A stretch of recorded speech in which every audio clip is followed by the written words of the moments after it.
The deer of the morning dew. The chill of winter still lingered in the village air, though the first blossoms of spring had begun to push through frost-laden earth.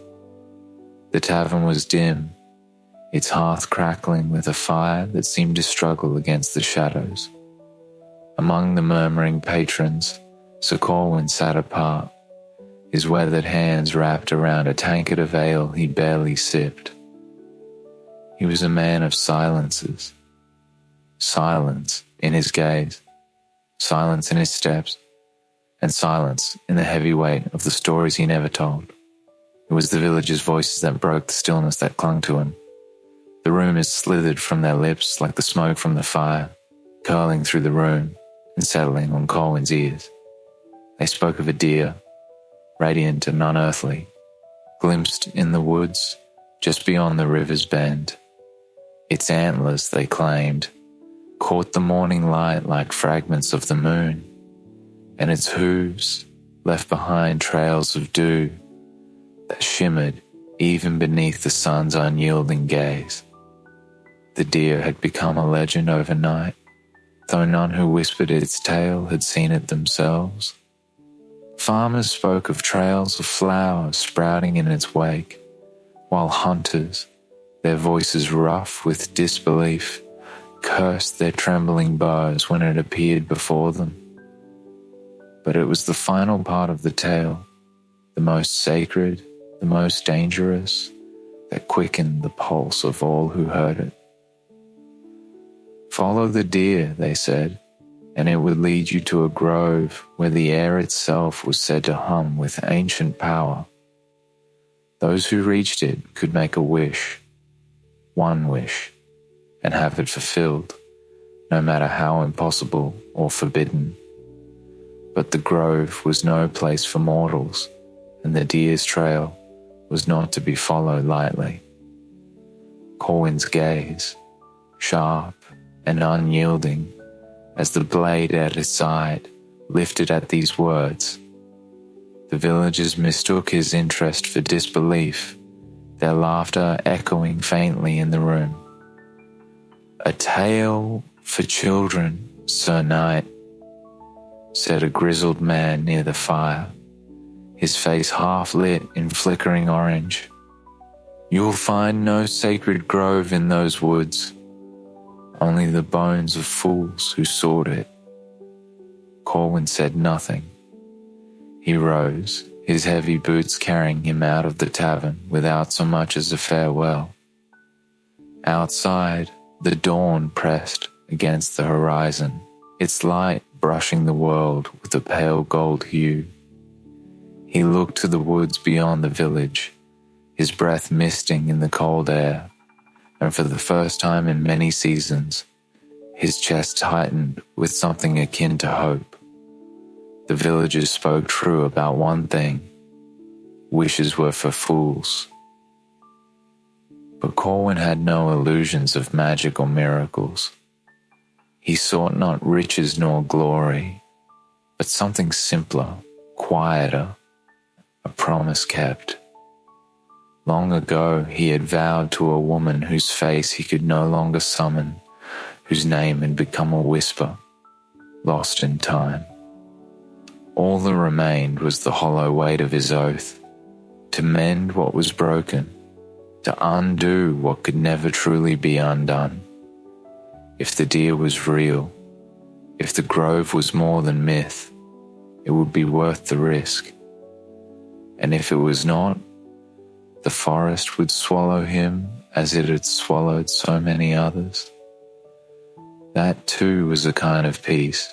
The first rays of sunlight stretched across the sky, and Corwin mounted his horse. Its dark coat glistened with frost as it moved beneath him, and its breath rose in pale clouds against the dawn. He did not look back towards the village as he set out, the quiet hum of the forest enveloping him like a shroud.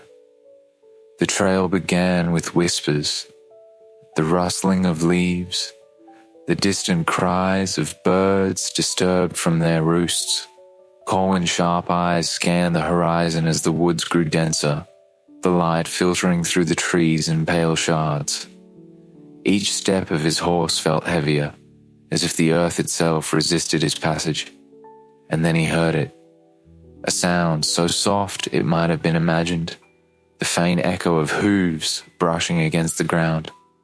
Corwin dismounted, his boots crunching against the frost-kissed leaves as he moved forward. The air was thick with the scent of moss and pine, the silence broken only by the steady rhythm of his heartbeat. There, in the distance, stood the deer. Its coat shimmered with a light that seemed not to come from the sun, but from the stars themselves, and its antlers arched like crescents of pale silver. For a moment, it was still, its gaze meeting Corwin's with an intelligence that unnerved him. And then it turned, its hooves pressing against the earth and leaving behind trails of dew that glistened like tears. Without hesitation, Corwin followed. The deer moved like mist over water, its steps light and deliberate, yet unhurried. Each delicate hoof left a glimmering droplet of dew in its wake, and where these fell, life erupted in defiance of the season. Violets unfurled from the forest floor, their petals trembling as if stirred by an unseen breeze, while wild primroses opened their faces to the pale light of dawn. The trail was a mosaic of life, vivid and ephemeral. Corwin followed without a word, his footsteps muffled by the forest's hush. The air grew cooler the deeper he ventured, heavy with the scent of damp earth and blooming flowers. The trees closed in around him, their trunks ancient and gnarled, their shadows twisting into shapes that seemed to shift when he wasn't looking. Though the deer glided effortlessly, Corwin's progress was more labored. The path it wove was not linear, but a labyrinth of bends and loops, leading him over moss-covered roots and through thickets that tore at his cloak. It felt as though the forest itself resisted him, each step forward demanding a deeper resolve. Yet, the trail of silver dew remained, luminous in the half-light, a beacon that would not allow him to falter. As the morning stretched into afternoon, Corwin began to notice the changes. At first they were subtle, the way the sunlight filtering through the canopy seemed to shift, taking on hues of gold and amber, as though the hours were slipping through his grasp. Then, the sounds of the forest faded, the chatter of birds and rustle of leaves replaced by a silence so profound it pressed against his ears. The trail of the deer led him into a clearing unlike any he had seen before. Here, the ground was a carpet of blossoms, their colours so vivid they seemed unreal, crimson as blood, gold as fire, blue as the deepest ocean. The air shimmered faintly, as if a veil of mist clung to the space. In the centre of the clearing stood the deer, its luminous form stark against the riot of colour. For a moment, Corwin hesitated. There was something unnatural about the clearing, something that set his pulse thrumming with both awe and unease. But the deer turned its head toward him, its gaze meeting his once more. Those eyes, dark and endless, held no malice, only an ancient knowing, as though the creature had walked this earth since the first breath of time. The deer moved again, stepping beyond the clearing and into the shadowed depths of the forest. Corwin followed, though his breath was heavy now, his limbs weighted by exhaustion he did not fully understand. The trail grew stranger with each step, the flowers blooming in its wake, taking on hues he could not name, their shapes twisting into forms that defied nature. It was then that he noticed the whispers. They were faint at first, no more than the rustling of wind through the leaves. But as he pressed onward, they grew clearer, though their words remained elusive, a language that danced just beyond comprehension. Corwin's hand went to the hilt of his sword, his fingers brushing the worn leather grip, though he did not draw it. The deer paused at the edge of a grove, its luminous antlers catching the faint light. It turned to Corwin one last time, holding his gaze as if asking a question he could not hear. Then it stepped into the grove, vanishing as though it had been no more than a mirage. The trail of dew ended there, the ground bare and untouched. Corwin stepped forward, the air around him shifting as he crossed the threshold. The grove was unlike the forest that surrounded it. The trees here were immense, their trunks pale as bone, and their branches entwined into a canopy that seemed to pulse with a faint golden glow. The ground beneath his feet was soft, covered not in flowers or moss, but in something that felt like velvet. The whispers were gone now, replaced by a deep and resonant silence. In the center of the grove, he saw it, a pool of water, its surface still and glass-like, reflecting not the canopy above, but a swirling depth of light and shadow. It seemed to beckon him, though he hesitated, his instincts urging caution. There was a weight to this place, a presence that pressed against his skin like the chill of winter air. The deer was gone, but its trail had brought him here, to this place that existed outside the boundaries of the world he knew. Corwin knelt at the edge of the pool, his reflection staring back at him, and waited. The grove held its breath. Corwin knelt by the pool, his shadow long and distorted on its surface. The reflection staring back at him did not belong to the grove's golden light. Instead, it was cast in hues of ash and dusk, as though the water glimpsed a different world entirely, a world where the sun had set and never risen again.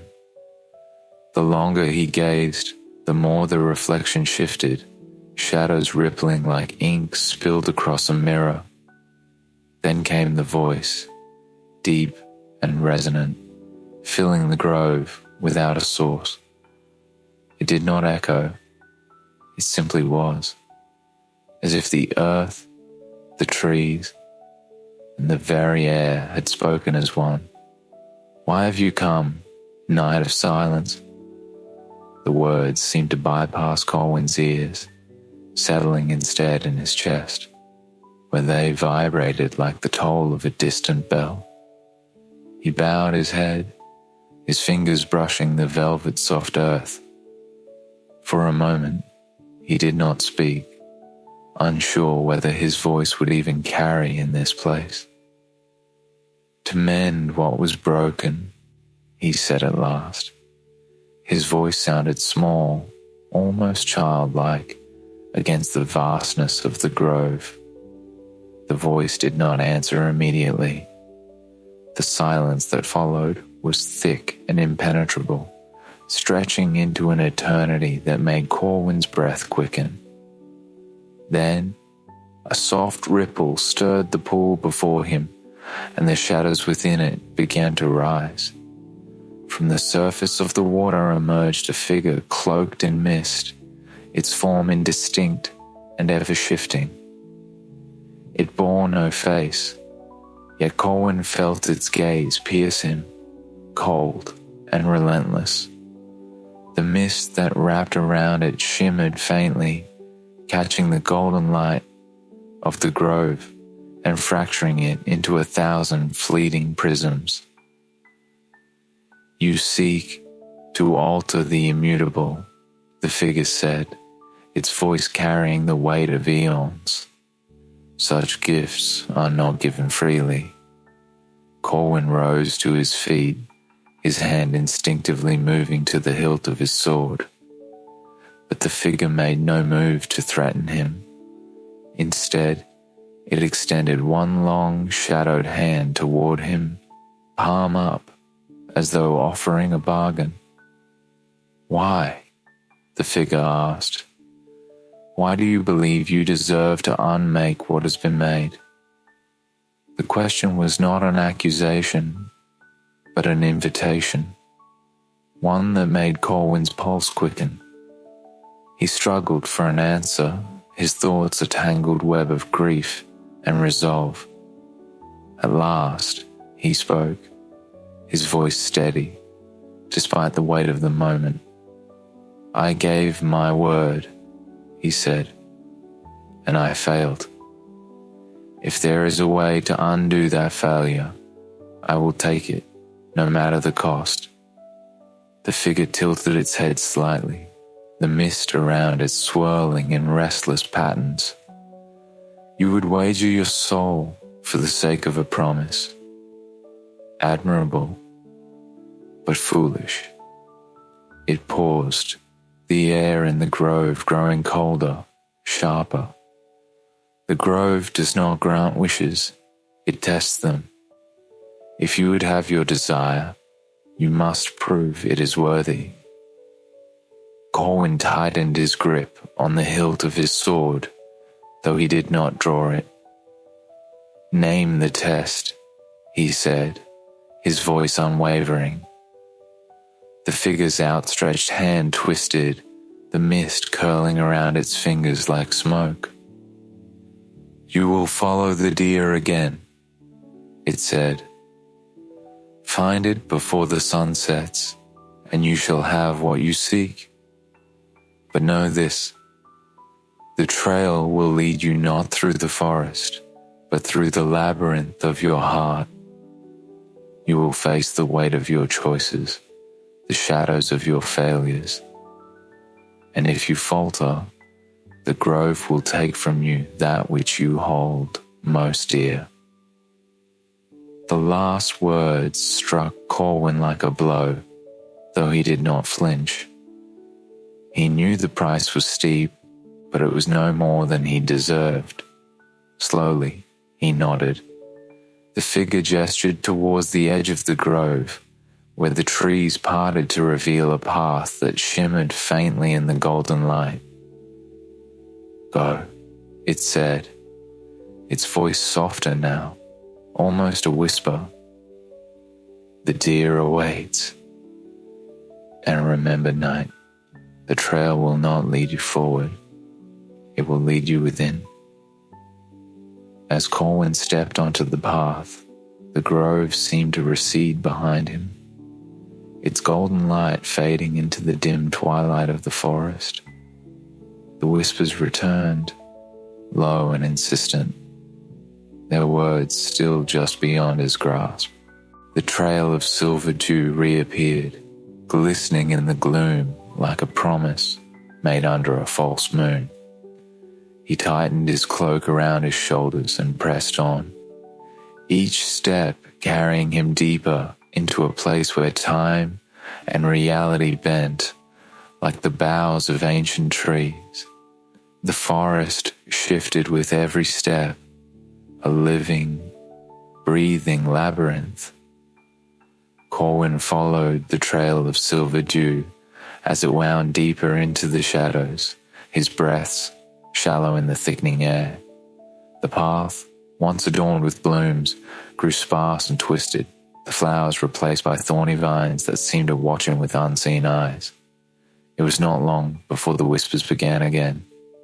This time, they were clearer, louder, their cadence rising and falling like the rhythm of a heartbeat.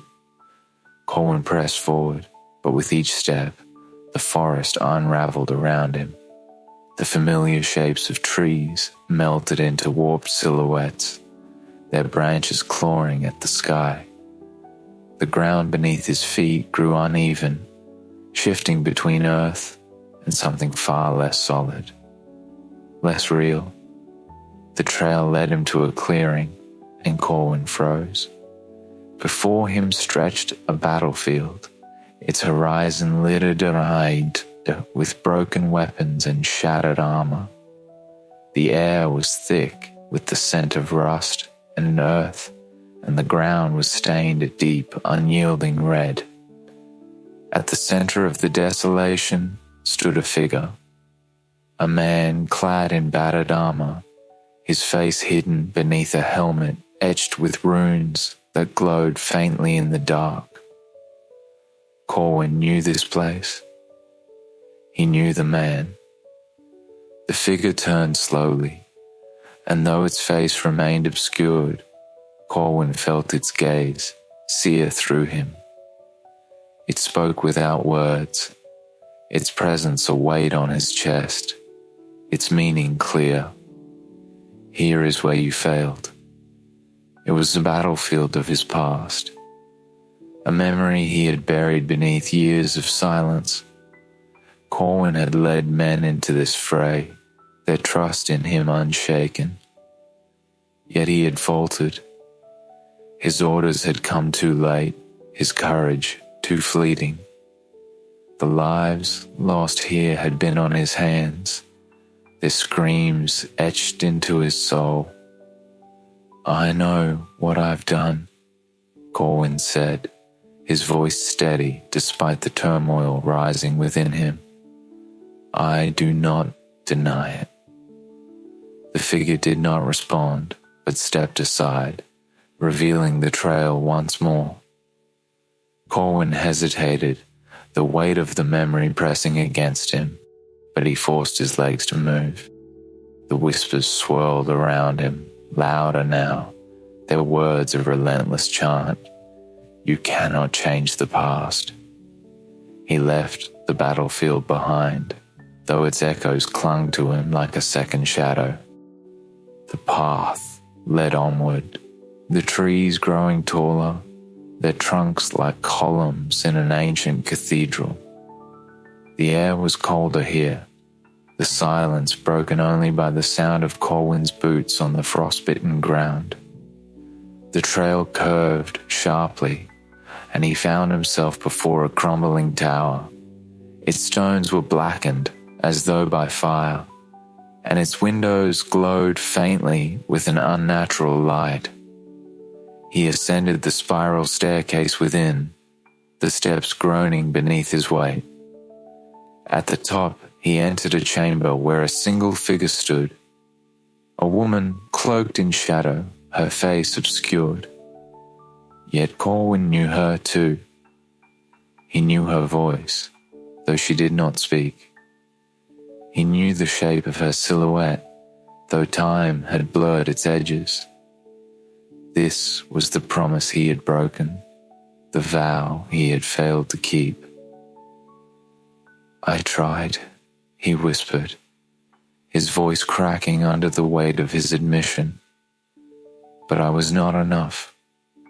The woman turned to him, her shadowed form unraveling like smoke caught in a breeze. She did not accuse him, nor did she forgive.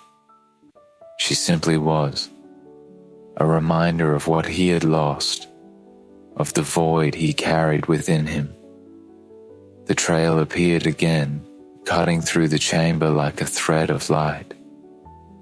Corwin followed it without looking back, descending into the forest once more. The sun was low now, its faint rays filtering through the canopy in streaks of gold and crimson. The deer was near, he could feel it. But the forest did not relent. The path led him to a final trial, a village shrouded in mist, its houses silent and empty. Corwin walked its streets, his steps echoing in the stillness. He stopped before a small home, its door ajar, its interior cloaked in shadow. Inside he saw himself, a younger version, unscarred and unburdened, kneeling before a grave marked only by a single violet. This was the moment he had vowed to make amends, to undo the harm he had caused. The younger Corwin rose, his gaze meeting the older knight's with an intensity that pierced through the years. "Do you still believe?" the younger self asked, his voice steady, almost accusatory. "Do you still think you can fix what is broken?" Corwin said nothing, the weight of the question pulling at him. But he stepped forward, reaching out toward his younger self. The image dissolved like mist, leaving only the trail of silver dew leading into the fading light. The whispers ceased. The forest grew still, and in the distance, the deer waited, its luminous form standing at the edge of the horizon. The deer stood motionless, its luminous form haloed in the soft light of the setting sun.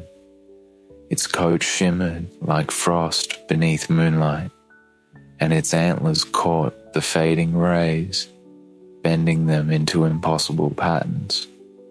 Corwin stumbled into the clearing, his breath shallow, his body worn from the journey through his own unraveling. The forest seemed to retreat around him, the trees dissolving into shadow until there was only the clearing, the deer, and the sky awash with fire and gold. Time itself felt fragile, as though the moment balanced on the edge of a blade. Corwin sank to his knees, his chest heaving. The weight of the grove's trials hung heavy on his shoulders. The battlefield, the tower, the empty village, all reminders of the failures that had carved deep scars into his soul. Yet here, in the presence of the deer, those burdens felt both unbearable and strangely distant, as if the creature's gaze untangled the threads of pain and understanding within him. The deer lowered its head, stepping closer, its movements slow and deliberate. As it approached, the ground beneath its hooves transformed. Violets and wild primroses bloomed in its wake, their colors vivid against the fading light. The air shimmered, alive with a hum that Corwin felt more than heard, a sound that resonated deep within him, like the echo of something ancient and sacred. He reached out, his trembling hand brushing the deer's coat. It was softer than he imagined, like the whisper of dawn against the skin, and impossibly cold, as though it carried the breath of stars. The contact sent a jolt through him, a surge of memories, emotions, and fragments of dreams long forgotten. The deer turned its dark, endless eyes toward him, and he understood. Here was the moment of the wish. Corwin's voice broke the stillness, rough and raw. "I want to make it whole," he said, the words trembling as they left his lips. "To heal what I destroyed, to keep my promise." The deer blinked, a slow and deliberate motion, and the hum in the air deepened. The clearing grew brighter, the flowers at Corwin's feet glowing faintly. He felt the grove stir around him, as though the very fabric of its existence was shifting. The deer stepped back, its gaze unwavering, and the pool of light at the center of the clearing began to ripple. The voice returned, not from the deer but from the clearing itself, vast and infinite. It was softer this time, almost kind. "Your wish is granted, but remember, to heal one wound is to leave another open." Corwin bowed his head, accepting the cost he could not yet comprehend. The clearing dimmed, the golden light fading to a soft glow, and the deer turned, its luminous form retreating into the shadows. He blinked, and the clearing was gone. Corwin awoke on the forest floor, the first light of dawn painting the sky in hues of lavender and grey. The air was cool, the scent of dew and earth sharp in his lungs. In his hand he clutched a single violet, its petals glistening with a faint otherworldly shimmer. The grove, the deer, the trials, they felt like a dream, fleeting and intangible. But the violet was real, its presence undeniable.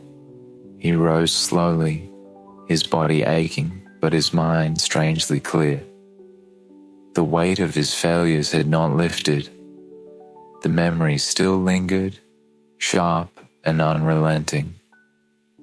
Yet there was something different now, a faint thread of hope woven through the fabric of his grief. As he made his way out of the forest, the villagers' whispers came back to him. They had spoken of the grove as a place where wishes came true, but they had not spoken of what came after. The price of his wish was one he would carry with him, a wound invisible but ever present. When he returned to the village, the world felt both unchanged and irrevocably altered.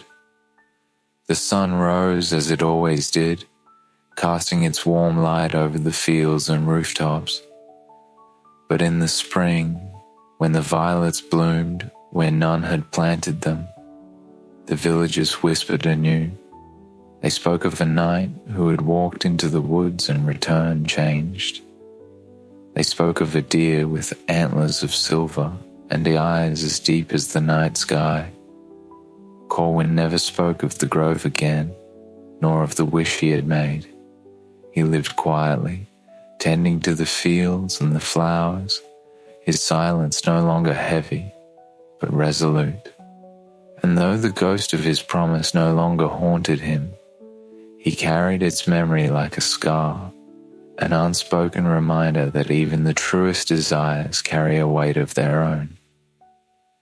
In the end, the violets were all that remained of the grove's gift, their fragile blooms, a testament to a knight's journey through the labyrinth of his heart.